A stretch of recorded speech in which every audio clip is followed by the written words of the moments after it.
nga bwe mwanjagala nga munjagalira mu kibiina kyange ekya National Unity Platform ekibiina mwenkiri buterevu ndi mu kibiina kyange sisetuka n'omulundi n'ogumu. A few moments later. Mwami Kyagulanyi na tiimu ye bantu babi nnyo.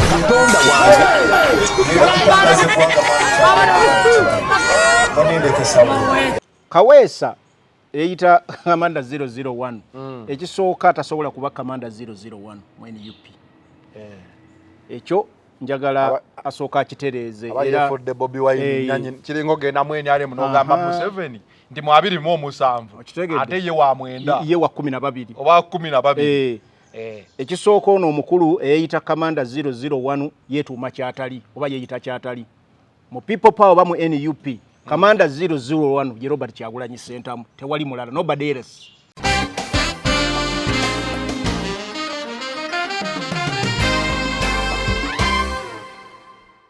Abasajja nasooka nemba wa ssente miliyoni 4. Muwulira bannange emiliyoni 2 ezasembayo nazibawa ndi ku ttaka ku maviivi ne baŋŋamba bw'ogaana okuvumirira mwami Museveni tugenda kukola kyotajja kukkiriza. Yanoonyeza kisobola okukola amawulire amangu nti yakwata ebibiri n'abiwa Robert Kyagulanyi Ssentamu teyakomye okwo nayogera statement n'agamba abakulu aboolaba nabawa ssente ne bamala ne banfukamiza ne baŋŋamba mpayirize NRM. Kakati nero njagala tubeere basajja bakulukulu bakujjukujju. Ondeetedde miliyoni mmeka? 2 munfo nsobola okugamba fukamira teri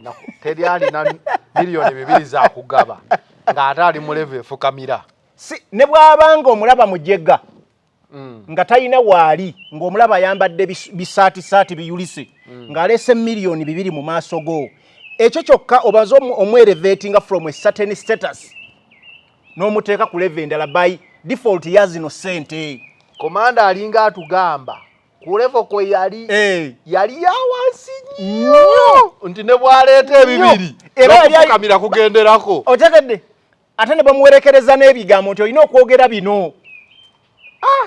tekisoboka wali okirabyewa between those kwato kimusonga teri alina 2 byakukuwa ng'omanye 2 abantu baatugamba bagula kaadi miliyoni 4 mu kalulu akawedde 221 5 nga5 owulira agamba yemazeeyo era nga tugamba yaguze mmeka 5 mu NUP agamba no ku fundraising ng'ababaka bwe bayogera nti aleese miliyoni 10 nga tuwulira amaanyi era ng'endulu ogiwulira kati komanda oba otya ng'osobola okuwaayo miliyoni 2 nga kwogase n'okufukamira n'okulayira. Kamanda alimba era mu comment section yawo njagala obuuze gwosobola okuleeta omusajja n'aleeta miliyoni 2 n'omugamba tefukamira.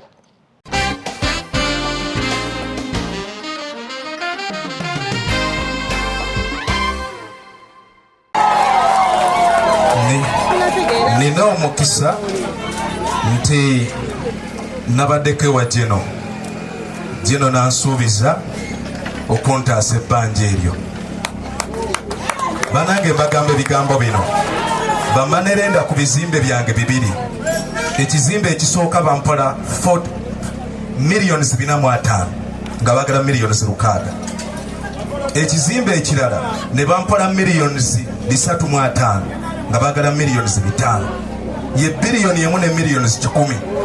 Amangu ddala nga maze okuyingira Parliament sente ezo nali nsuubiza okugenda mu banka bazimpole nsasula ebbanja ntaasa ebyange. Baŋŋamba mu mwezi guno ogwokubiri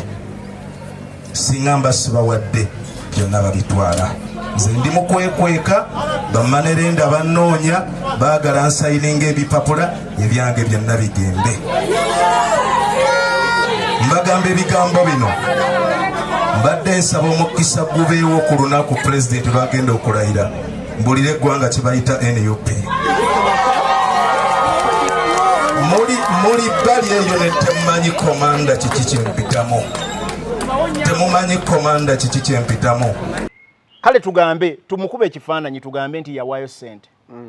Tugambe yawaayo ssente yali agula ki? wakati awalaga nti kadi ajigula era abantu bali bamutunuulira ono kiki kyagula n'ebigendererwa biri ki zino olukaga zayogerako kugula kadi si billboards kuba tetugambye ne billboard yakuba ye yasinga mu Uganda yonna ne mu East Africa akagundi kana akasooka leka nkubalire buno obutundu bali obulabo busooka leka nkubalire obutundu bali obusooka obutundu bali obusooka kaba ka mitwalo ena buno obutono ngabo bali amasanyalaze njagala okabale akatundu bali kamu tamuze emitwalo ebiri nga tutubaze billboard ziri zogamba zi A1 plus zibuba okadde lunana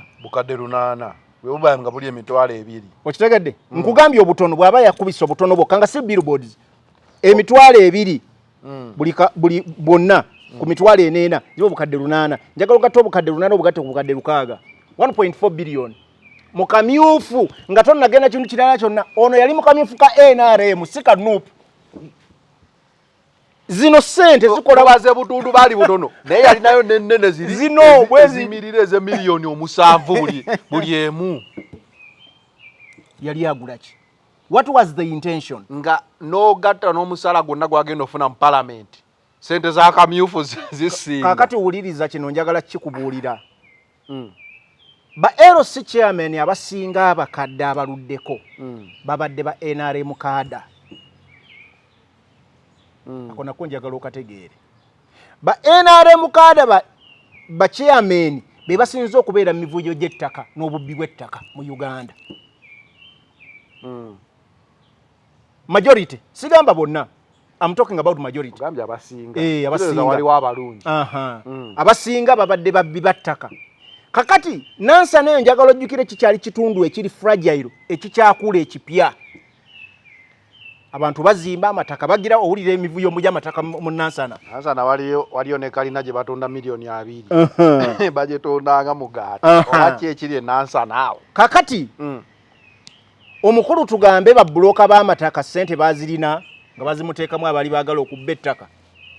oba yagendako ku lusozi luli oluwanvu eri sente gye zitera okuva nero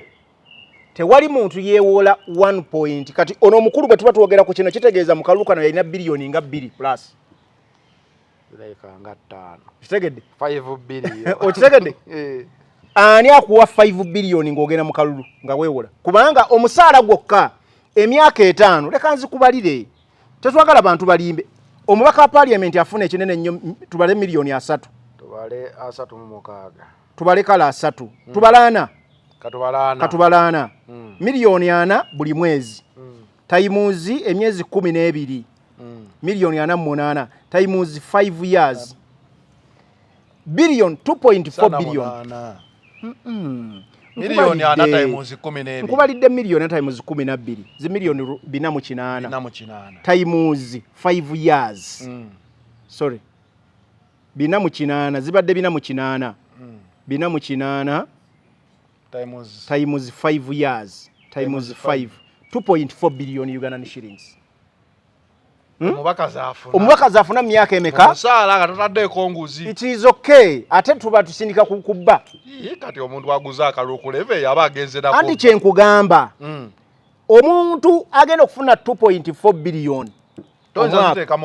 tosobola ziteeka mu kamyufu kitegeeza wali oyina ebigendererwa ebisinga awo so katugambe kale ono esente yazisasula NUP yalingeza ono omutamuwa kaadi nereta zambaali omunaku atagenda kusipeninga sente nyingi agenda okukolerera abantu oba kategede statement yangu wambutuufu abaga yateeka 2.5 billion mu kamyufu kubeera n'akamyufu waataakafuna era yatimba ebipande okusinga ab'ebibiina bonna kubanga yamala najja bikuba ku katebe yajjira katebe bwe mba seerabidde okitegedde bulungi yali ntuufu okitegedde obanga sente waziri atukkiriza naye baali bakupima bubbi bwo ono yali agenda kufaananako Kazibwe Bashiru mu myaka 5 nga tagenda kudda mu constituency. A'udhu billahi minash shaitani rajim. Bismillahir rahmanir rahim. Assalamu alaikum wa rahmatullahi ta'ala wa barakatuh. Nze Haji Yasin Kiza omusomi w'eddua nkola ku misango bula ly'abaana gwa yalimu okuzaala abona anoonyeza obufumbo n'obutambulamu emirundi gyonna akabya obwavu atalina mulimu ebizibu eby'amaka eby'emmaali omukisa yagenda ebulaayo okukola toyina mirembe toyina mirimu nsangibwa lugalambu kuba ejjinja osobola okukuba ku nnamba ezo ali ewala osobola oyita ku WhatsApp ku nnamba zange ezo z'olaba ku sikulini yo. Focus 360 na final channel kwoli between nice kuba tochi mu nsonga. Every Saturday morning tukeera kuba tochi mu nsonga ku nsonga eziba zikoza amawulire nezo zisuubira nti ziri developing stories zikyagakola. Munamasaka Farukali n'abeera nga akubira mu tochi okusinziira ku kicho oyinza okubanga wategedde obanga tewategedde ku mawulire agagenjawulo. Olunaku olwaleero nga bulijjo ndi naye era nyongero bazikisa tubatusibwa kwa Haji Yasin Kiza musomi wa ddua ng'alina ebizibu ebyenjawulo naawe osobola okubeera ng'omukubirako ku nnamba y'essimu gy'olaba wansi awo ne tubeera nga tusobola okutambula mpola mpola. Munamasaka buuza kuba tulaba ab'e Masaka mbatumidde nnyo kwengatta n'ensi yonna. Ko Masaka kwensinziira okugatta ensi yonna okutabaala ensi endala paka Iraka, Irani, Afghanistan, Kataha, Sekanjako, Bahrain, Bahrain, bagita Bahrain, noza Bahrain, kituufu Bahrain. Abanafu abali mu kyondo kya Asia tubasaasidde ku lutalo olugenda maaso.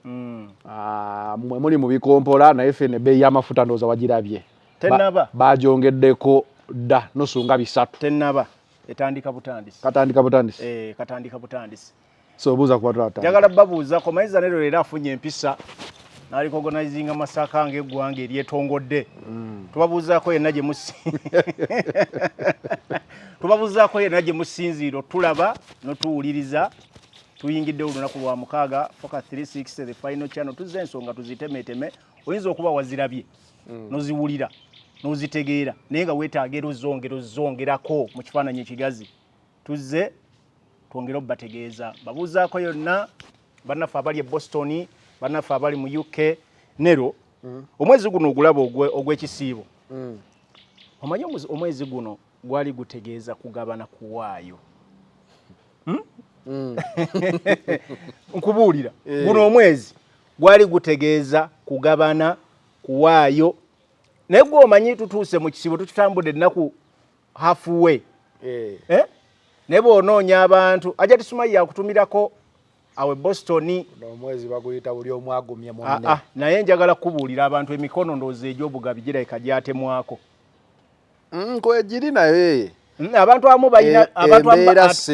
abamu bagumu nnyo. Olyanza okubuuza gwe wawaddaani anti nyinza okuba siina kubanga eddiini tekakatikako ku katono kennyina osanga ku menvu gensibulukireko kawungeezi nyina bempaako ogaa nange semwogerere nkutumirako UK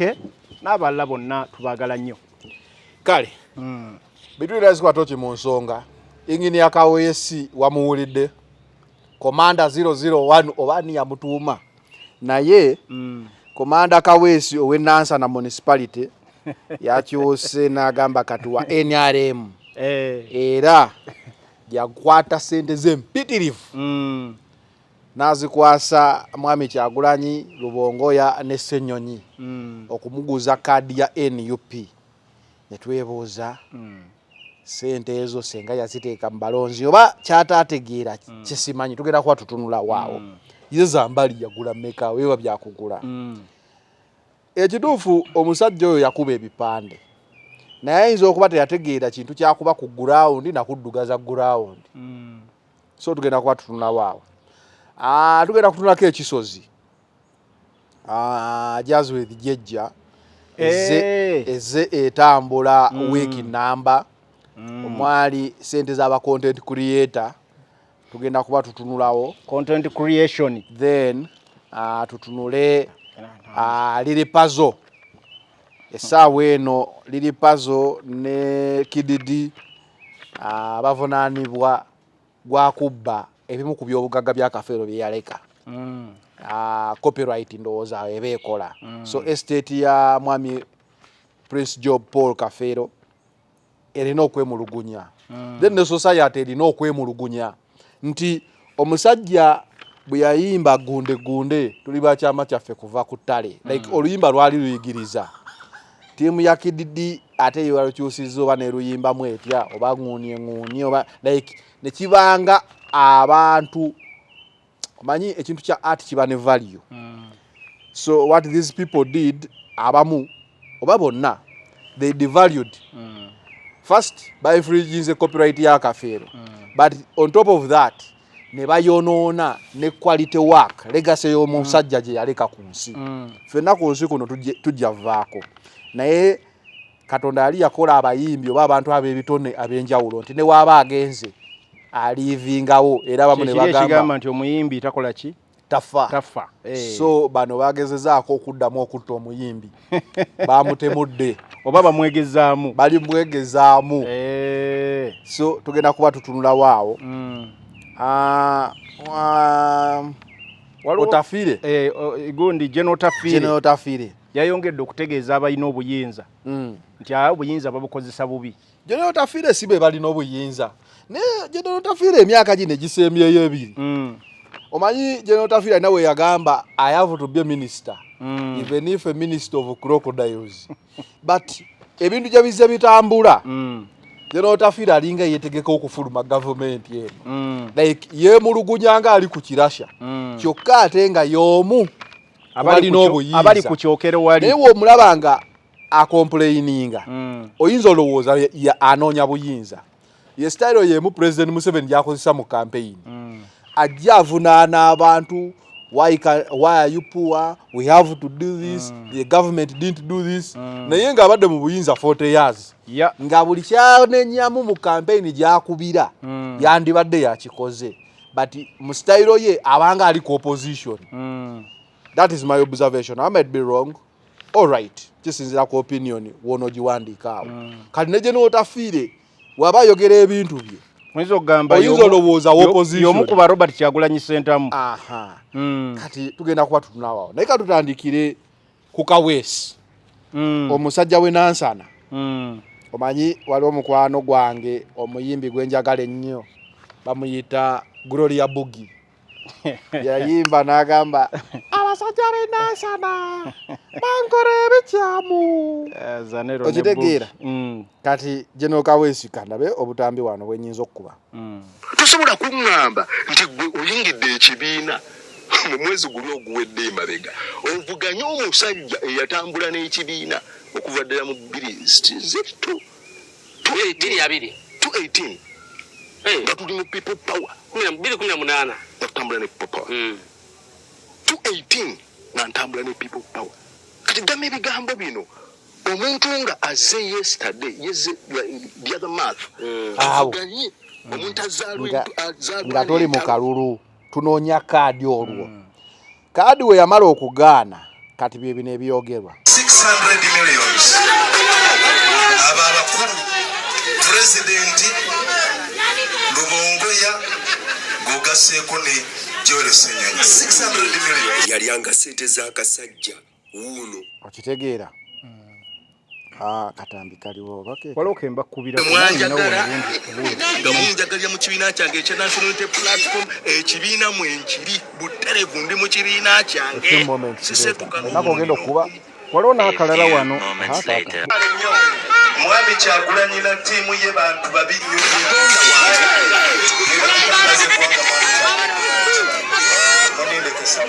mugenda kundaba president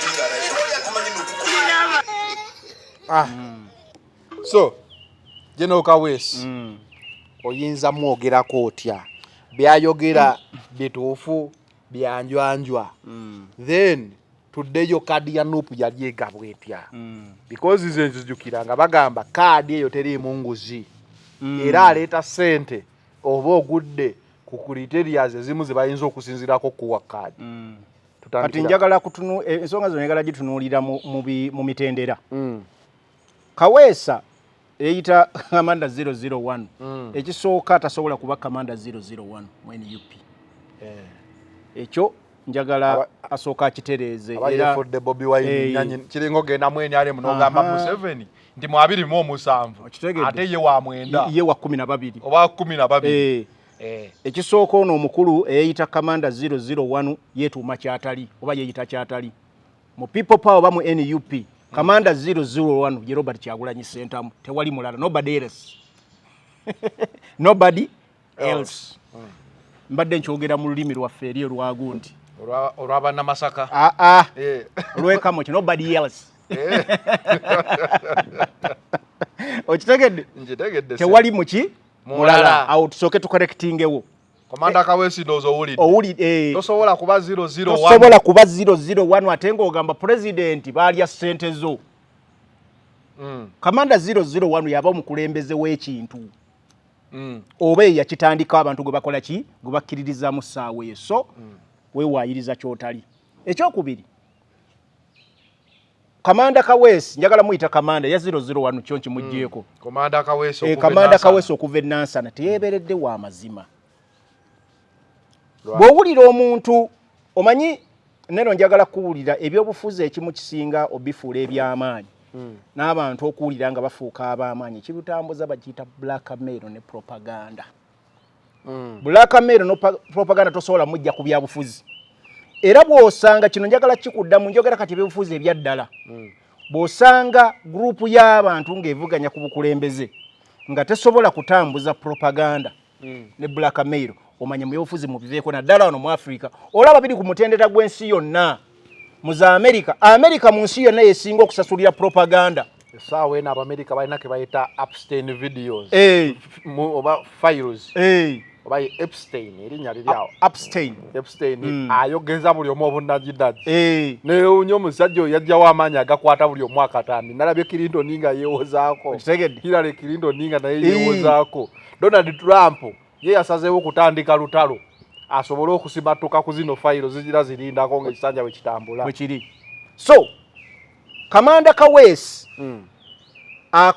atandise omulimo gwe bayita ogw'oku blackmailinga n'okubuzaabuza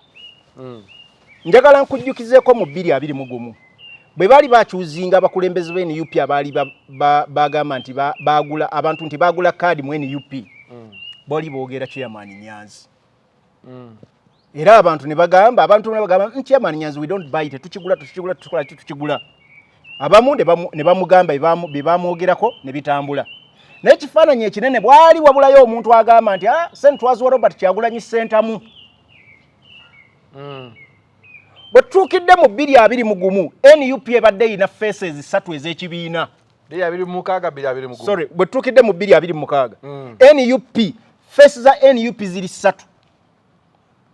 Robert Kyagulanyi Ssentamu nga president Secretary General Lewis Rubongoya ne Lop Joel Ssenyonyi zino faces era nibifaananyi olaba abaana nga bazitimba nti bw'oyogera ku NUP zino faces ezisobola okujja exactly the symbols the image mu human oba kyoyinza okuyita mu workforce etandika nga bw'onoogamba nti tugeze n'ogamba nti nyina TV station n'ogamba ne mu TV station waliwo zino programs ezisinga okubeeza amaanyi abantu abaziweereza be tubateeka ku billboard waneeno nga balanga kirabu z'omupiira webeera balanga Arsenal olaba nga Saka bamuteekako Man City Haaland omulabawo Madrid Vinicius Junior omulabawo oba Mbappe so faces ezo z'oyogera kati ebiseera bya United ebikadde yabanga Ronaldo Messi eri mu Barcelona Real Madrid n'ebirala ne World Cup baga Messi Ronaldo ne bagattabawo n'omuntu omulala bateekako wansi naye bano babakuba mu big what ku billboard babeera bifaananyi ebinene so mu NUP ze faces 3 kasita oziraba esymbolizinga amaanyi ga NUP we gali kakati omukulu ono gundi Commander Kaweesi 001 mu jiji muleke azijukeza speaker Mongo yaga Honorable Nansana apologize enkajukidde yali akoze na Honorable Nansana don't do it again okitegedde kakati omukulu ono bwe yanoonyeza kyasobola okuwaayiriza ensi n'ekigula nekigula amawulire negatambula si kukigula saagala kiyita kigula yanoonyeza kisobola okukola amawulire amangu nti yakwata ebibiri n'abiwa Robert Kyagulanyi Ssentamu teyakomye okwo nayogera statement n'agamba abakulu aboolaba nabawa ssente ne bamala ne banfukamiza ne baŋŋamba mpayirize NRM kakati nero njagala tubeere basajja bakulukulu bakujjukujju ondeetedde miliyoni mmeka 2 munfo nsobola okugamba fukamira teri alina miliyoni 2 za kugaba ng'ate ali mu level efukamira ne bw'abanga omulaba mujegga nga talina waali ng'omulaba ayambadde bisaatisaati biyulise ng'aleese miliyoni 2 mu maaso go ekyo kyokka obaze omwerevatinga from a certain status n'omuteeka ku level endala by default ya zino ssente komanda alinga atugamba ku level kwe yali yawansi nnyo nti ne bw'aleeta ebibiri n'okufukamira kugenderako otegedde ate ne bamuwerekereza n'ebigambo nti olina okwogera bino tekisoboka wali okirabyewa between us kwa tochi musonga teri alina 2 byakukuwa gwomanye 2 abantu batugamba bagula kadi miliyoni 4 mu kalulu akawedde 221 5 nga 5 owulira agamba yemazeeyo era nga tugamba yaguze mmeka 5 mwene UP agamba no ku fundraising nga ababaka we bayogera nti alese miliyoni 10 nga tuwulira amaanyi era nga endulu ogiwulira kati komando oba otyango osobola okuwaayo miliyoni 2 nga kwogase n'okufukamira n'okulayira kamanda alimba era mu comment section yawo njagala obuuze gwe osobola okuleeta omusajja n'aleeta miliyoni 2 n'omugamba tefukamira teyakomye okwo kamanda talyogera ku 2 byokka agamba yagaba mmeka 4 ekyokubiri kamanda gwe twogerako atugamba yafulumya billboards ezisukka mu mitwalo 2 waziwulidde billboards ozimanya emitwalo 2 gwe yazikuba nero billboards emitwalo 2 ogimanyi ninzoba sizimanyi kakati naye nze nga nvuzeeko genda wakiso wanansa neyo n'amatugga akasajjako kawaayiriza 2 ne billboard kati awendi nawo kati wendi kati nawe wenzija sinagamba teyazikuba okaya na ku namba ne bwebanga namba ntuufu kati we tuba tugenda kamanda 001 gwe twogerako LC1 chairman in Nansana municipality wa LC1 oyagala kuwakana engineer wa LC1 Nansana municipality miliyoni 6 I don't care which engineer mulimo kigwakola miliyoni 6 wazijjawa nozi investing mu kalulu olenyeseza ku pesa kati kuba wogambye wazijjawa sobola okuddayo kemabega mu kujja okwewandiisa omukulu yajja n'ekimotoka ekimotoka ekyo nga kijjuddeko abaana bafuutu soja nga kijjuddeko ambureera like zifulaga nga kijjuddeko buli kimu poliisi kye yali ekubira abantu naave Nansana nayita ku rawundi tewali amukutteko ku rawundi yali ejjuddeko ebimotoka bya tiya gaasi naki amala kuyingira munda mu kitebe ensasa gebaawo ali mu kitebe afuluma abaana era ne batandika okubamu ebitulya kati kyewuunyisa abaali bamuwerekedde baabakwata ye ne bamuleka n'emmotoka ye n'agitwala n'agenda n'emmotoka awo no komanda akalulu awo kadi we yakuviirako fe twali tulaba kakati point endala kamanda gwe twogerako miliyoni zayogerako zino zonna ne rozira mu kifaananyi nga zina we ziva ekyokubiri sente kamanda azitanga tunagenda mu kalulu tukyali muki mukamyufu kamanda yafaanana aba NRM abavuganye eri mu Western Region aba miliyoni 6 kawumbi mu NUP ekibiina ekikulu obukuzi ekyaba omwoyo gwa ggwanga tewali muntu aspendinga miliyoni 6 mu kamyufu njagala gwe omumbuulire ngani gwomanyi yeye kanga komanda wakachobaddewo mu byobufuzi wano ani gwomanyi mu opposition ya spending 6 mu kamyufu semuju wuno wali wano genda omunoonyerezeeko olina kumala kakasanti kadi omaze ogikola ki ogifuna ebanga gwo kakasa nti yeto ejja kuvuganyizibwako kati ate n'atavuganyiziddwa takuba billboards ezo. Laba omukyala nga Shamimu Malende yakuba akalulu kano ne posta ya Shamimu Malende nali noonya. Okitegedde naye wa Kampala. Okitegedde Kampala inamba. So nkusigira ekifaananyi abantu bakibangera okusooka okutegeera Kamanda 00 yaani n'ebigendererwa bye byali ki yali azze kulabisa kibiina era ayina ebigendererwa njagala kuzzayo mu 2021 Kamanda 001 y'omu ku bantu abamenya amateeka ga 8 2018 Robert Kyagulanyi Ssentamu ya formingira People Power Movement badde ngambe 2008 2018 mu 2021 kadi bajiwa Wakayima Musoke Honorable Nansan Honorable Nansan omukulu najja independent kitegedde era yawakanya enkola yaki Wakayima yekibiina kuba ekibiina kyali kigamba tuba tukuwadde kadi tukola ki tojja independent so kitegeeza royalty ono yagende ekola ki esebengerera okuva mu ntandikwa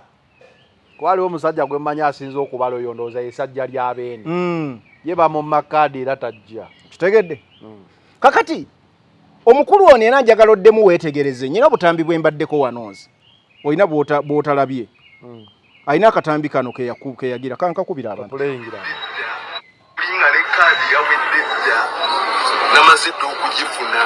kulinga ne kadi yawedde dda namaze dda okugifuna era essaawa yonna nnimbiriddwa bulangirwa na pulezidenti kunkwasa kaadi eya Nansana municipality nayinze fulaga beyala nayinze komanda wa Nansana municipality ku kifo ky'oba member of parliament era ntwala omukisa guno okwebaza amagye gange buli mujasa ali wano mwebaza people power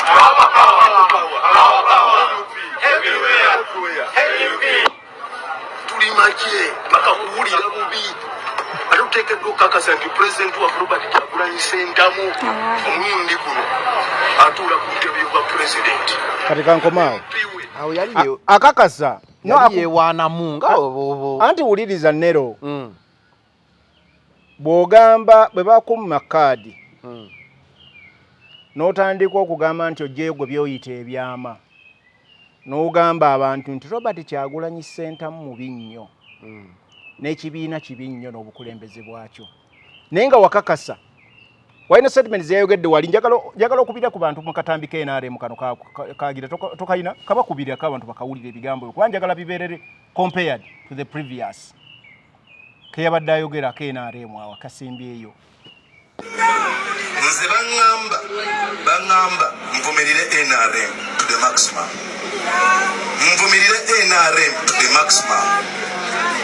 abasajja nasooka nemba wa ssente miliyoni 4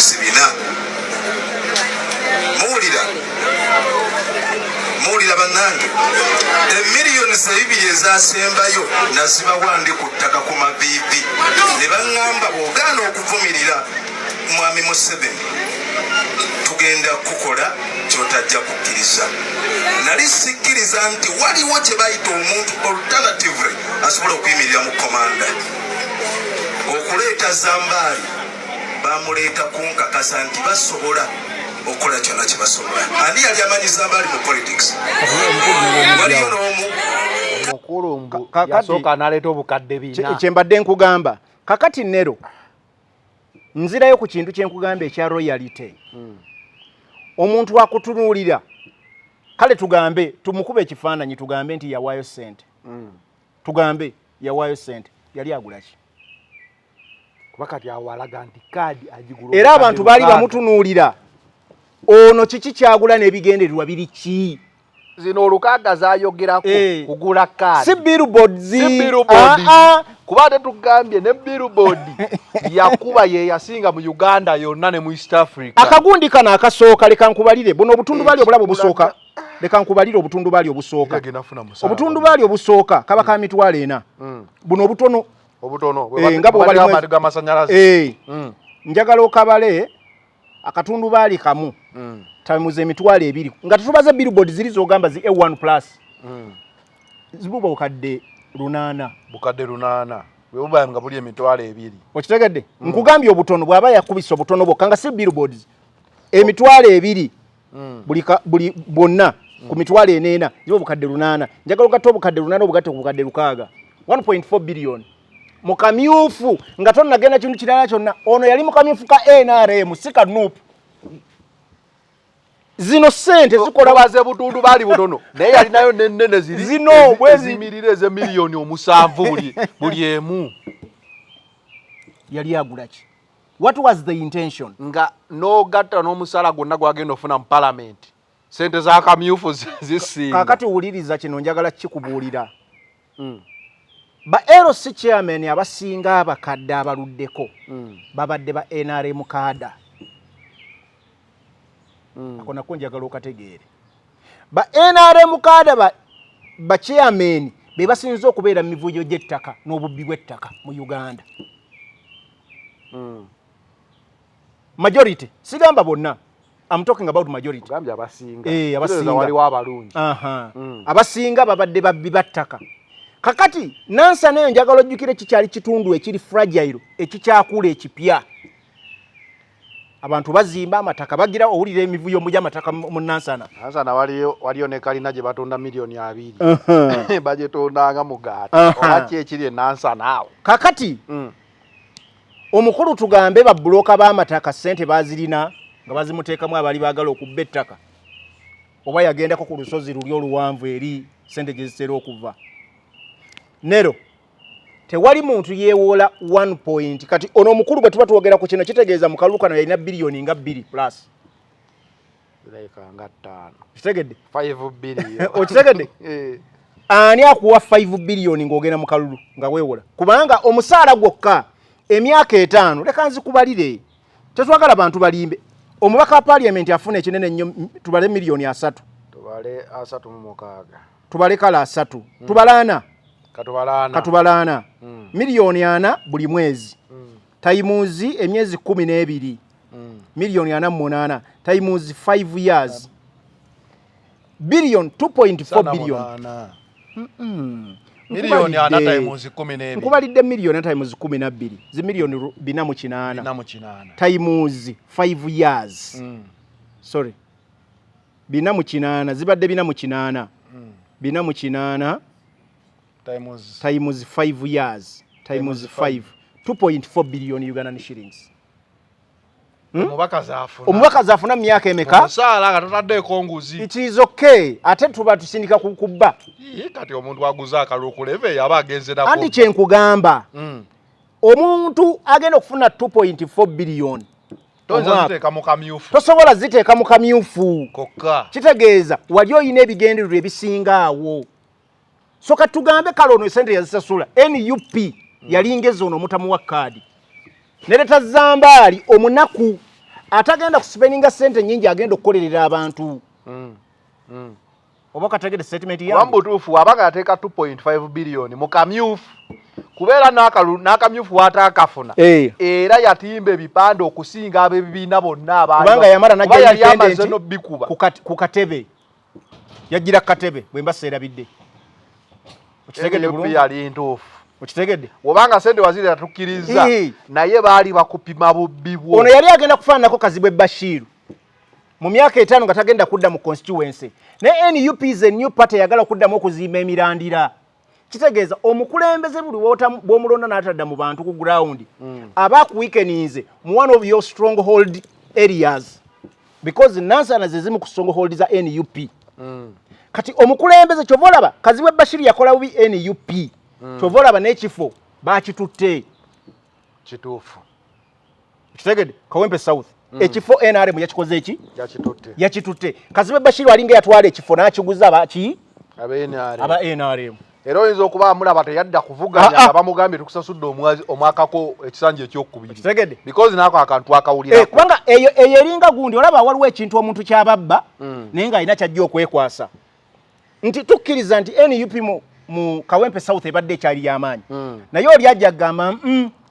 abantu baawano bakomplaininga nti omubaka gwe mwalonda teyadda ku ground so emyaka 5 tebabadde na buweereza beekyaye ne bagamba kabaddire gavumenti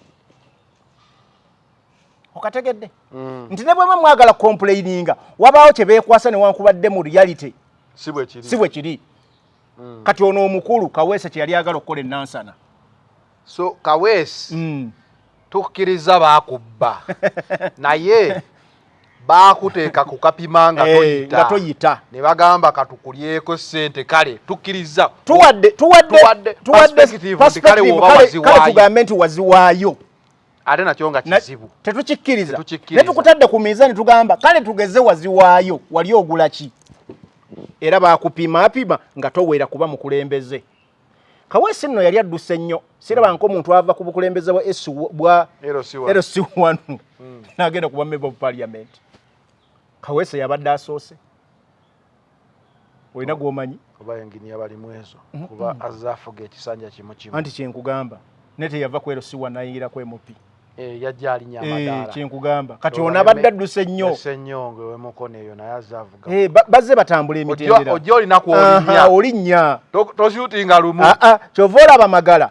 bwe yali agala kwesimba ku MP NUP yamugamba nedda genda ku bwa kansala genda mpola tambula ku bwa kansala ojja kujja ku bwa meya mpola n'ebirala era obwa kansala yabulya kati ayinza okuddako obwa meya kitegedde obwe MP ne bumusanga gy'emyaka 15 mu byobufuzi oba otuuse bala ne Sewanya ne bajja yajja kuba kansala 5 kuba from kansala 5 wele solo okuba MP kitegedde so kati awe tuli omukulu abadde adduse speed naye n'ekintu kyayogera disente naziwa Louis Lubongo ya ne Rope ne Principal Bobi Wine ku bintu ebimu byabadde byogamba nti bino byo tayinza na kubiwuliza yenguzi kakati ono omusajja bali ba mu makadi mu 2021 era ng'omuntu wali muntu asobola kwata milioni 6 plusinga musiru taliyo mukulu tatuwaako atuweeko kubiraga nti yawaayo ssente otegedde nero kubanga waliwo communication ziba zitambula nti obaona amaloboozi yaŋŋamba mpereza zino ono yakola bwati atuweeko ku bujulizi twagala nnyo bingi gambye bagenda mulaba ekkololo kakati n'ekirala omukulu ono yatusuubiza okumulaba ekkololo nga balayira omukulu ono ayagala kuzza tusobola omugamba nti Abedi Bwanika yali akikozeeko tagenda kukola kipya ono omukulu ayagala bamusasule omulimu ogwali gumutumiddwa nga boolaba Kasiba nti bwe nnakugamba nti baamuleeta mu kaluuku bwa pulezidenti ye nga alina kuviiramu mu kooti alina kusasulibwa mu kooti era nakugamba nti kyenkugamba era nakugamba nti omusango tajja gwoza nakugamba omusango agenda gujjayo kubanga ali ayagala ku legitimizinga mwami Museveni papa si yali yatuuka mu kooti egambe nti toyina na bujulizi nti kale kati we declare mwami Museveni Yoweri Kaguta Museveni as the elected president of the Republic of Uganda kozi kooti yakola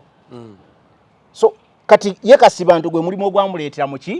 mu kalulu era batuukawo natandika okwekwasa njogerezeganya n'aba opposition njogereza ne mwami Kyagulanyi pozi waawo olopyeyo omusango nga gwe wasooseeyo n'omulala ajjanga alina n'obujulizi bagamba kwatagana neyasoose kati yasoose wajjamu amaanyi ng'era mwenna muba ku kintu kimu era adduka mangu n'ayingira kooti kati omukulu bamusasule bakole batya Kaweesa bamuwe Kaweesi kwa sente zaabwe yazikozesa bulungi byo ebipande yabikuba Kaweesi bajja muwaayo akasente kubanga omulimu yali agukoze naye ne gumulaalira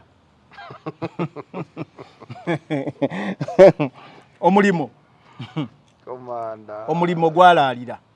abakulu bamukuba east center left and west endabye ngali oba waka ngagamba kati amaje gange gano ngagawa akabuzi keka video kana omuntu alina obukadde olukanga tayinza kugabira majege kabuzi kamu yayida kuba nte namba tayina kuba nte obanga ngabiri leki ebintu byoboyogera togamba nze ndi muyitirivu nnyo kamanda yakola nnyo stunts ne be yali azikoleramu akabuzi kamu nero uliriza kamanda be yagala okukoleramu stand ate be bannakinkubaazo kubanga ali ku muyimbi omu kubasinga okumanya stand engeri gyezikolebwamu Robert Kyagulanyi Center bino yabirimu emyaka mingi nnyo 2+ katosobola bimusomesa era tunulali nakulanaga ndaba nnono okitegedde nze komanda we yajja n'ekimotoka kati bino byombi mugamba ayinza obba alaba twamulaba kasita wajja n'ekimotoka nga mweyo time poliisi yali yakakuba abantu eggulo limu gwe nojja n'ekimotoka buli omu bagamba ono alina amuli emabega awo kadi we yagendera like waleeta amaanyi ku kamyufu era ngono we yagambye Farukali amaanyi ge waleeta galabwako mwene alemu yokka era ye yokka esobola okugakola red flags ku kamanda zaali nnyingi nnyo eziraga nti si mutuufu si wa opposition amaanyi gaali gaga General Ashande akamyufu kafiiramu n'omuntu kati omuntu yekka alina obuyinza obukozesa amaanyi we gatyo mu kamyufu abaweeni ali ezo sente ziri mbe naare mbanita amongeri baba lyomunsi ba rozoma sitayebwa bakusako sente ze zatiisa buli omuna tulabye ku sente naye zino tetuzirabangako omukulu tamalira nnyo bannayuganda budde kyabakola aperereze nnyo bakama aba bagambe nakola naye omulimu gwalaalira bulaalizi mumpe kye mumpadde tewali amubanja tewali amubanja sente gye yazijja bannanyini baazo bazimanyi era akole bukozi accountability abagamba abalagabula za accountability sente teyali andye bw'abanga ezimu ku zo ayina we yaziteeka wagenda okuva obuzibu era kino yendulu gyolaba gyakuba okitegedde bino byagamba simana kuba billboards emitwalo 2 kyovola nkugambye zitezaawera okategedde omukulu anoonya ki accountability balancing the books okitegedde sente baamuwa nnyingi era n'alaga nti azisipeninga naye teziwera bw'ajjayo ebitabo tezikola ki teziwera kati yendulu gyali mu kwekubira nabawa 6 nabawa 2 wano nabawa 4 tobola bazoogera mu lwatu otegedde nakubisa billboards emitwalo 2 nze nalaba amu ku bantu abasinza okukubisa billboards mu kalwa ka 220 yali Ssemujju Nganda oyo sebo komanda ye yasinga anti mu 220 mu 220 wazira baza Ssemujju wana ekira Allah Ssemujju nalaba billboards nete zawera mitwalo 2 kisoka billboard emitwalo 2 tetulina zitu tewali mu Kampala zitimbewa ne mu Kampala emitwalo 2 ogimajja billboards nzikuwe gambe zitimbe mu Kampala tulewona zitimba tewali wa era we bazitimba wa tuina outdoor gundi zimmekeze ezigenda ko billboards okitegedde kubanga ogenda okwagala okwakutimba ewamu nga balaba kusookayo dda bookings mu booking mu KCCA n'ewalala so ye yali asuubira ziteeka wa yakubisa nkubisi teyazitimba billboard tezivunda ete ebitundu bali tubibale kati wali ebitundu bali omutwalo omukulu abakulu abakuwa sente bajja zibala balabo ba emitwalo 2 giwera gyo wagikubisa okitegedde seasonal receipt zo gyogenda ogambe nakubisa meka ndiwandiika abasajja engeri gy'otaafuna kalulu gy'otaafuna kaadi na kuwangula bajja kusaba accountability ate si bajja kutuuka ku ground bazibale tubaleemu kwemu bajja kubaleemu kwemu bona abatoli mugumu oyinza okuyingira billboard emitwalo 2 okimanyi wozipanga obeeranga alina ekitundu kya tanuulu kuba tanuulu zitera obeerako emitwalo 2 mitwalo gumu kitundu eza buloka oyogera kabuloka bwe kati billboard yeno era ndi engeri gyeri flat ewa nzikuteere wano olabe we zikoba we tezijyawo emitwalo 2 billboard ebanga bw'ogamba nsimbi abantu mu kisaawe emitwalo 2 emitwalo 2 gy'abantu mu kisaawe gimanyi gibeera nekivuba cricket ovejjula ng'otaddemu billboards ng'otaddemu abantu billboard eba terina weeraga kati billboard abantu baba batono ku billboard kubanga yo nnene bwete ewanvuwa kati era omuntu asobola okuyimirira ku munene yenyiga bwati billboard zagirawo bweziti oba kategedde kati yaziteekawa tugendeyo ko tuzirambuleko so bwatyo komanda mwami Kaweesa just kyuka bukyusi mwami Kaweesa it is okay to change a pattern daye waka otereere bakweka kyayonyo otegeere nti amajege wayingira gali makambo ennyo tegakukkiriza kusala layini gali makambwe tegakukkiriza ku salayini gakulabirawo. Tugenze ku Jazz with Jejja. Lili Puzzle ku luyimba lwa Kafeero agonde gonde bwe tuba tutandikira. Otandikidde gundi ngogibuuka. Tutandikira ku trending. Trending zali nyingi. Ebbaluwa togirabye. Waliwo omwana yagambanga His Excellency. Yagambanga His Excellency. Bonna baali waawo. Naye katutandikire nze nati ndaba bbaluwa eno. Producer kale genda maaso. Genda maaso Bbaluwa eraga nti Prince Job Kafeero ogambye Romushana. Nedda sewo. Estate ya Prince Job Kafeero. Evunaana omuyimbi Lili Puzzle. Okuzanyira mu crafts. Oba mu bitone oba mu bisiige katugambe mu luyimba lwa omulenzi Prince Job Paul Kafeero olwa gunde gunde tuli ba kyama kyaffe kuva ku ttale. Line ezo Lili Puzzle azikwata nga agenza okwesabirayo ko kasente. Akubira mu Saabalwanyi era lwasanyusa nnyo Saabalwanyi n'agamba ono omwana ayimba. Bw'avaayo nga lutrendinze abayimbi abalala batandika olugunza ambulereriwa. Simanyi gyeri. Obugundi ndabukole tebutukubira tebugwa mbuli mugundi. Tugende mulenzi. Obadde ogamba nti omanyi Nero ebintu ebimu tujjabira mu kifaananyi ekinene. Estate ya Prince Job Paul Kafeero omugenzi ebadde ne issues nyingi ezikwata ku nnyimba ze n'ebiyiiye. N'ebyobugagga byennyini. Eyanti n'ebyobugagga n'abaana ng'abamu bagamba ono si amuzaala akaanira bino ono kiki. Wabaddewo ensonga nnyingi era nendaba abamu ku Papa Misa Kisemakula n'abantu abalala nga bagetinga involved into issues zino eza family n'ebintu by'omugenzi. Leero kino kiyinza okulabika nga kyanjawulo mukko kubanga simanyi oba ensonga ezo zaali settled bulungi oba bazisorting out issues ezaali zize zitambula simanyi gye byakoma naye twagenda okulira nga bivuddeko ku siini bisirise. Ensonga eno eri mu ssente tusuubira nti buli muntu yali yagadde okwenogera ku nnusu. Oluyimba nga lwakubiddwa ne lugenda this is my view oba eno yendaba yange y'ensonga eno. Bwe lubanga oluyimba lwakubiddwa jjajja Mwami Museveni n'alusiima nga Lili Puzzle y'omu ku baateekeddwa okwogera ba main speakers abadde balondeddwa. Olowooza abasuwinga Lili Puzzle tebaagala kwenogera ku musimbi mu kifaananyi kino kubanga bwe bibanga bezimu items ezasanyudde omukulu nga kubanga bino ebintu by'okuteekateeka omukulembeze bajje bamulabe biba biteekeddwa tebigwa bugwi. Lili Puzzle teyazze eri n'agamba akayimba ako babadde bateeseteese oluyimba lulina okukubibwa Mwami Museveni aluwulire. Anti yagambye yakozesa mutwe gwe n'ayiya ngeri gyali omuyimbi. Anti kyeŋŋamba kyentegeeza kiwulirize nti Lili Puzzle yeeteekateeka. Terwagudde bugwi yeeteekateeka nti oluyimba Mwami Museveni alina odduwuliriza. Naye Lili Puzzle y'omu ku baali balondeddwa nti bajja okwogera. Era kati katuddeko awo bulijjo abantu bagamba ogenda otye wajjejja n'otayogera nsonga ziri kuli ku mutima. Ekituufu kiri nti jo nabadde ndaba publicity natete ku Gospel Live n'agamba ekyamazima buli eyatuula ku katebe watuulangako n'ekibuuzo kyo nekyonooyogera. Era ndowooza kijjayo ne Kasukulu liwe yayogera nti ebintu bino bye baamuvunaana okwogerwa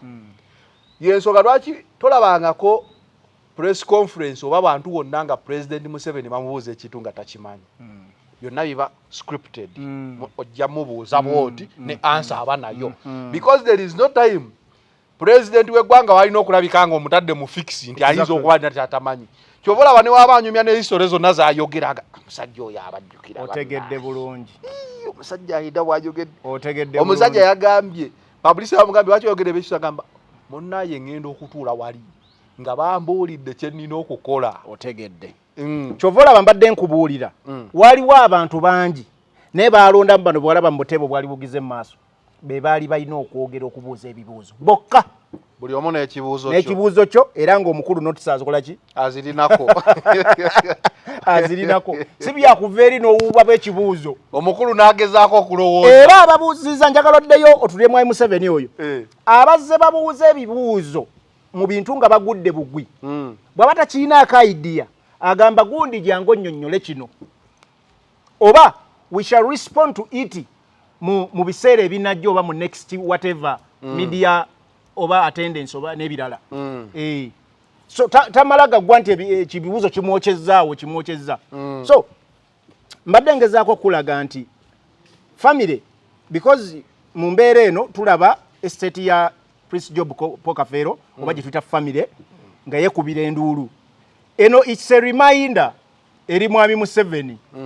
nti sebo kana akayimba akakozeseddwa akakusanyusizza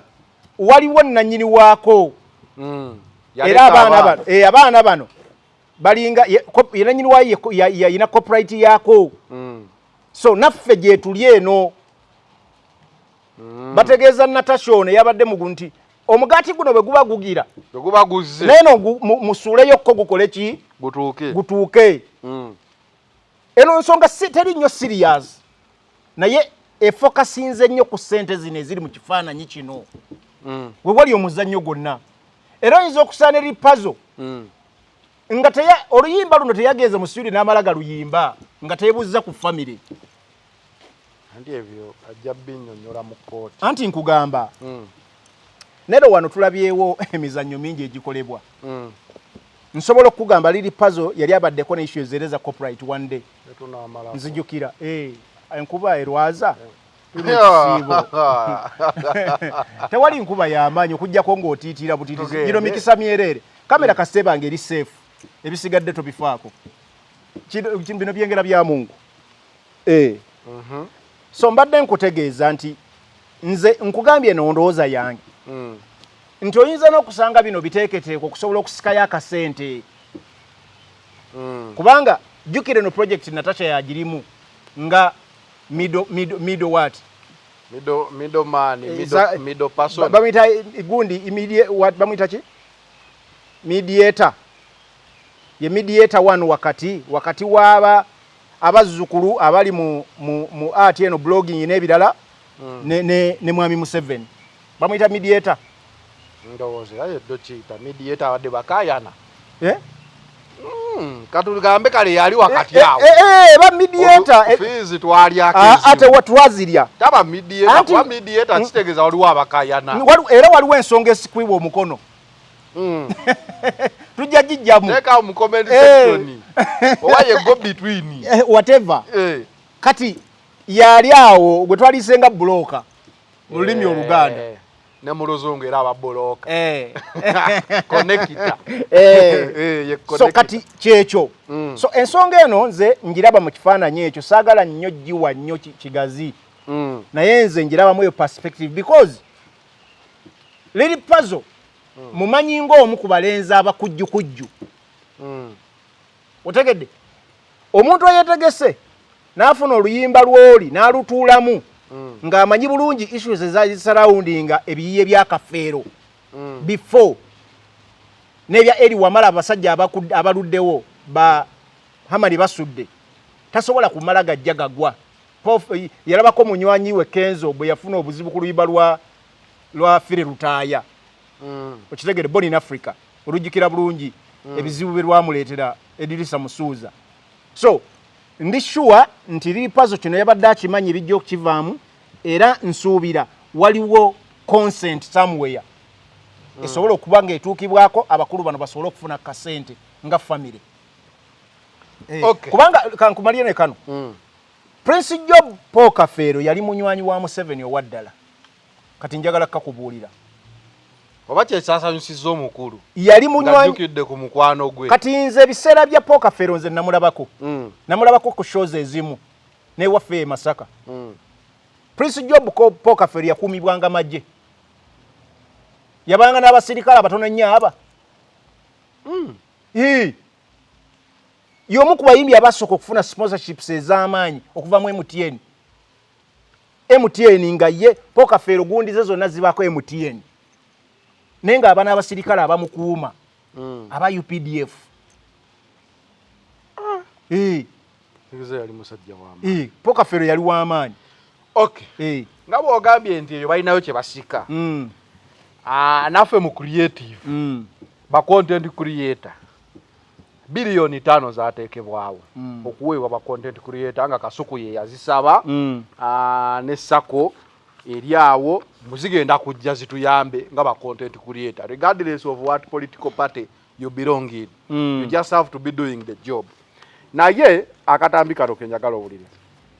TikTok basasula omusolo. TikTok tusasula musolo. Tusasula musolo. So twetaaga sente zaffe mu mbagirawo ffe ng'abasuubuzi. Lwaki tuze wano mu ofisi y'amama n'abanje. Lwaki si ffe naffe batuwe sente. Okawulidde? Abasuubuzi b'amataba gahamu. Obajjukira bwe baawandiika ng'omwana gubuuzi. Bajjukira bulungi. Kati we baawulidde nti the content nawulira bagamba nti sente zo zafuluma.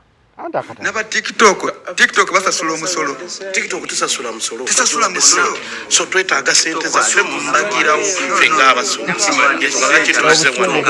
ofisi y'amama n'abanje. Lwaki si ffe naffe batuwe sente. Kati ekituufu n'aba TikTok basasula omusolo. Mu Uganda temuli atasasula musolo. Data gwe tugula lwaki abantu bangi tebalaba bintu bino bye tukola. Tax depends how you pay it. But everyone pays tax. Kati bo mu argument yawe balinga abagamba nti content creation bagiwadde sente naye terina musolo gwesasula. Kati nze kyembagamba nti ekyo I think basasula omusolo ku large scale. Ku large scale kubanga bo emisolo bagisasulira wantu wangi. Okitegedde? Era naffe tusasula wangi. Ate nze mu economics gwe nasoma. Omusasuzi w'omusolo ye final consumer. Omusuubuzi ono akolekitinga musolo gwa government. Talina musolo gwasasula okujjako ng'amaze okufuuka naye consumer. Oba ontegeera kyengezaako oku. Abasuubuzi si nti bazalabwa. Bw'ogenda n'oleeta container yo n'osasula omusolo oba ogusasudde. But final price egenda tuuka ku lugoye luno lw'engula. Mbenga nze ngusasudde. Anti nero mu products tuyina products ez'enjawulo. Waliwo abantu abalina products nga zino ngezino eziri lugoye kyuma kamera ebyo biri touchable tangible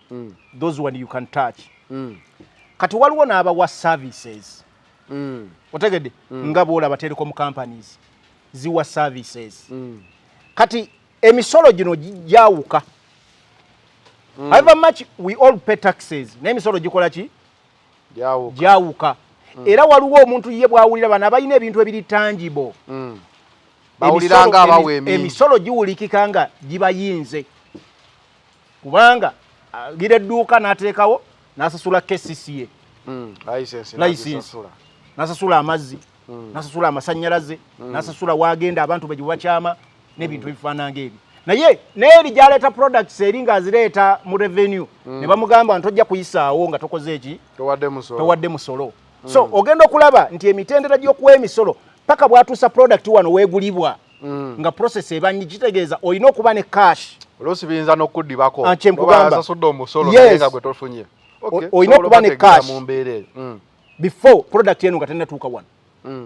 kati ate owa service tekimwetaagisa bingi owa service ebiseera bisinga asasula after ng'abantu bakonsuminze oba mu kutunda ye ng'atunda government nejjako eyiye government nejjako ezize naye n'asigaza ezize kitegede so emisolo giyina engeri gye gikola ki egivaalinga kakati sente zaffe ze baatuwadde ba content creator nazo zaava ku jazz with jejja perspective ki gy'olina sente nze nno siina buzibu na sente era nze nyina ebintu byenzize njogera wano wakati eggwanga nga buli muntu ayagala eggwanga lituuke litereere libe ddungi none of us amanyi struggle egenda kukomekereza ddi should I repeat ffenna nga twagala eggwanga litereere nga tukyalwana okulaba nga eggwanga litereera struggle esobola okutereera enkya eyinza okuba emyezi 6 eyinza okuba emyaka 2 eyinza okuba 5 eyinza okuba 10 but life continues Nero, you have to pay school fees for your children. You kusasula wosula. Medication teyimirira. You have to leave. You have to leave. Nina statement ginateka juzi ku profile yange. Nateka statement egamba we are surviving, not living. Umuntu wa surviving. In fact, you have to survive. No, we no longer live. Ona buwonyi. Because oba lero nga tomanyi kyogenda kulya nkya. Ona obuwonyi. Landlord tomanyi obona musasula oba bagenda kugoba. N'olwaleero. Fa abaana abamu bakyalina waka. Tebanadda ku ssomero. My point eri bweti. Nga tukyali wano nga tukyalwanira eggwanga lino. Nga tukyasurvivinga. Nyina ekintu kye nabadde nkunyumiza luli. Ne nkugamba government eyina sectors nyingi zeteekamu ssente. Naye nga ffenna wano olw'okuba tuli away from okumanya okulyawo mwezo sectors tetumanyi na ssente ezo zigendayo ddi ziri mmeka ne waliwo abazifuna ne bazirya. Nsobola okuwa example kyali mbayimbi baragadi n'abali mu bitongole be NF simanya National Cultural Forum na biki wajjangayo ssente ng'abakulu bazirya ng'ogenda okulaba baguza amamotoka bazimbye ebizimbe naye ng'abayimbi bagize bati ng'abayimbi bazinze mikono naye nga ssente zaali zirina okujja mu art industry singa tuli wala singa ya developinga nga tuli ku level nga bw'olaba ensi zi Nigeria zi Senegal zi South Africa n'endala naye olw'okuba abantu wa individuals baali bazirya buli art industry netafuna mukisa bagenda okitegeera ng'ebiseera by'ebyobufuzi bituuse oba okategedde ako nako njagala okawulirize nga politics aze in place nti ne bwe baali badde bazifuna nga bwe bazifunye abantu balaba nti azize lwa byabufuzi naye ng'abasajja baafunanga akaseera abo nga baava dda ku kuyimba naye nga basinga oba obulungi. By the time bagenda ozizuulira nga it's time of politics kati nga tokyalina bw'ogamba abantu nti atuzizudde biseera bino nga gavumenti ejagamba nti gavumenti ezibadde lwa byabufuzi okategedde nga tokyalina bw'osobola kukola ki kuwa defense. So ensonga zange ziri straight ku bintu bya ssente. Ssente ze twogerako 5 billions zibadde kakati mbadde nkugamba nze ekifaananyi waliwo ebintu bya mirundi ebiri. Waliwo ekisooka abantu okwegattira mu kintu ekibagatta ng'omulimu gwabwe. Content creation mu nsi yonna y'emu ku sectors ezisinga okuyingiza ssente ne revenue mu nsi yonna. Ensi we yatuuka ka tuli ku level eyo tuli ku nkola eya content creation mu nsi yonna. Awo oba oyagala oba toyagala wona ensinga za America we ziri. Nti abantu bakola content ne bamufunamu ne balabira family zaabwe. Abantu ne bafuna emirimu ate ekintu ne kyongera okugaziwa kubanga ideas empya zijja buli kaseera. So ekifaananyi ekinene bima mwegattira mu association. What do? You bring ideas. Tusobola gattako ki. It's not about this ntwogera ku byobufuzi. Content creation takoma ku byobufuzi byokka. Takoma ku kyo omuntu kyalowooza wabula buli kaseera. Kwevola atwakira ku machano wajja omwana ono bamuyita tenge. Najja ne idea empya. Content creation kyenyinza okugamba nti it is one way of earning foreign exchange. Because Google company esasula senga you empower your people using ezibaawo. It might be both. Both local ne foreign currency. Naye nze nero ekifaananyi kyange kyendiko nti ebigendererwa byaba receiving ssente biri ki kwekulaakulanya anti wuliriza kati nze bwe mugenda ne ssente ne bazibawa ne muzisaba omuntu asobola okubuuza nti ssente muzisabye mu kaseera ki era ebigendererwa biri ki bw'ogamba banno nti this is not a political platform we twegattidde ekyo njagala okitegeeze otegedde njagala okikoze ki okitegeeze bwe muba mwegasse mu association ey'okwegatta nga muyina eddoboozi limu naye ne mukolawo ne saako saako ezze kaseera ki eyo naye point because bano abantu abatulaba bajja gitunuulira bajja kugamba zanero saako mugiguddewo mu kiseera ki nti awo mu kiseera tugugiguddewo mu kiseera nga tumaze akalulu nti ebigendererwa mubadde musevinga ssente nti maybe nedda maybe what nedda kati waliwo afunye interest ne mugamba sente zaffe ziri ezibadde zigenda eri tuzirengedde katugende tuzisabeyo ziri zenkugambye ezibadde ziri mu create mu content creation ziri zenkugambye bilioni 5 kubanga zibadde zijja zo zibaddeyo zibadde zibeerayo simanyi amaadi abadde azirya egundi ogimanyi bulungi egundi bagiyita bati eyo genda agriculture ne simanyi zayita ddi era simanyi yajja ddi okategedde ne bwe zibanga weziri kati tulina okuddayo nero bwe baba bawadde ssente because government ye biggest facilitator mu nsi zonna yeyina ssente yeyina budget yeyina ki bwe bawa ssente abavuuka okwekulaakulanya biki byeyagala bakole ebaleka mu layini y'omulimu gwabwe oba eyagala ba compromising omanyi ensonga eno yatabudde abantu President Museveni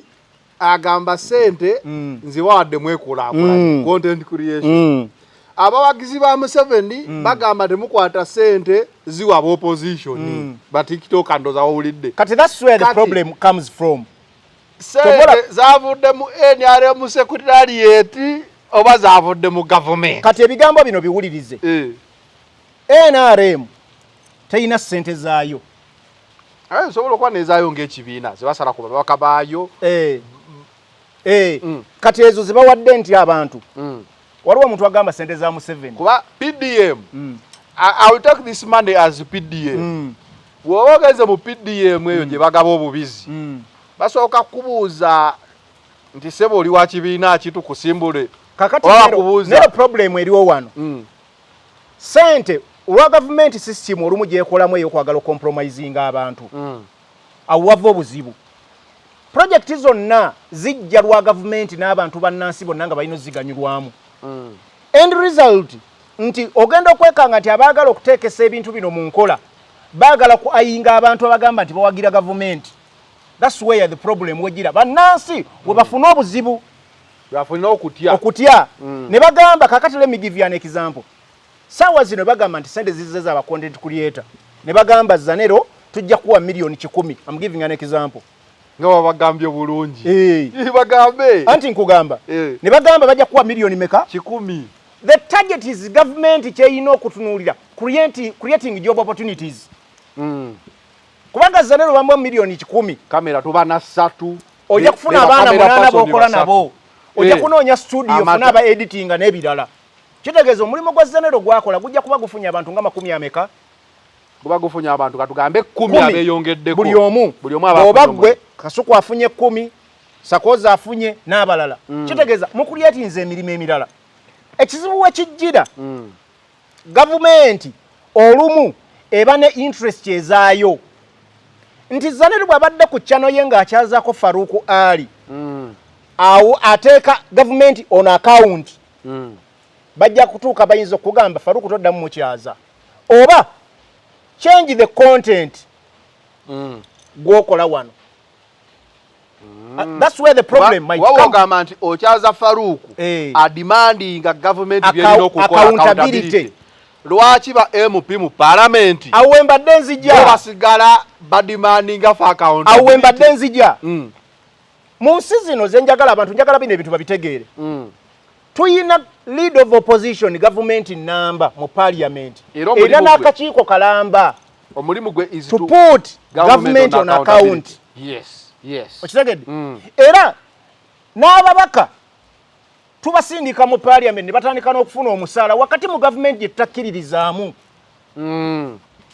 kantu ako njagala okawulirize wakati mu government gye tutakkiririzaamu naye nga sente za mateeka ate era ensonga yange because why do we send them tubasindika bwaki bayongera okuteeka government on account ogitunula checks and what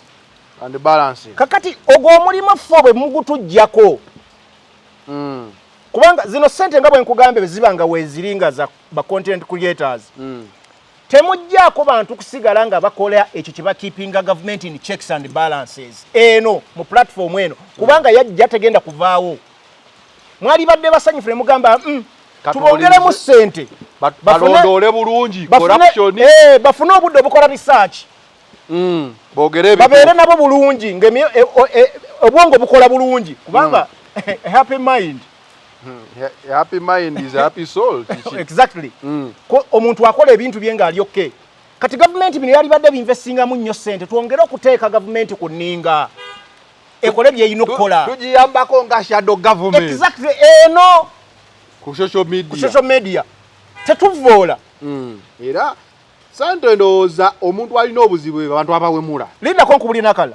twayina government yali eyina eyo section gye bagamba nti all political parties will be getting money zisobola okuzimba structures z'ekibiina because government in waiting eyina okuba nga eri strong enough ng'era eyinza structures ezimbya ki na biki kati ekyo kyali kituyamba era gavumenti olw'okuba nti at some point yatandika compromisinga the strongest opposition party neyingira NUP negatugenda kuddamu bawa ssente kuba mutaddeko amaanyi mangi amaanyi bagagala naye tegaba mangi nnyo bagala controllinga. That's where the problem comes from. So my worry is not about even the money, not even those people abagenda zifuna. My worry is nti at some point ABC abawadde ssente bayinza okwagala bagamba ne bajja kujja wazanero sigambye munno kye bakoze nengambye maybe ogamba tebakikola sente zibeza content creation tebakikola nti omuntu mu empowering akikole mu mateeka akikole. The point is muyina kutuna ne mugamba bannaffe ababadde batyoboola okuvuma na biki to sticking on issues anti ekizibu ate abavumi ba government wano tewali opposition muvumi abaana abamu babaddewo awo abaana abamu babaddewo mu ggwanga lino Uganda abavumira wano I'm not kubanga ngakizibu okuwangalawo nalabye gundi yaabwe nga it doesn't exclude even n'abali wachi nakulabye okyaziza Duke Secretary General it doesn't exclude n'abali ebweru nabo bali included anyway so kati nze point yange the fear is when that money gets into content creators are you going to influence them to your advantage abantu balina okutya exactly. So bali boolaba abakuba ssente bannansi abali worried about this money nti ssente nnyingi bazirabyeko nga zijja for a positive activity oba positive activities ku lw'eggwanga ne zimala ne ziba abused era ng'oli alinga ateza akatego n'agamba anjabba kwasiza wano okategedde njabba kwasiza wa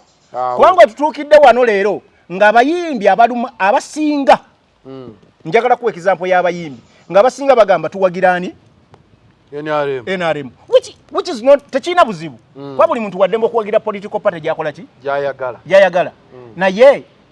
waliwo abo twali tumanyi nti baali bawagira opposition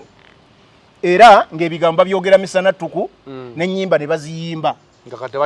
ebyo bye baali bawakanya byakyuka kati wolina okubuuliza emimwa gye gyazibikira olwaki olwakasente so nze njagala sente bwe ziba nga baagala zijje mu content creation eno leero ezze nga ya busungu njagala sente bwe ziba zizze mu content creation nze nange naliyagaddo zifunako naye nga tebakutte mumwa bwe mbanga naasigala kubanga Robert Kyagulanyi Ssentamu yatugamba sente za bannayuganda era ow'omusolo naye kulw'ensonga eyo sente zinyizo zoogerako saagala abantu bagambe spoili nga tegguse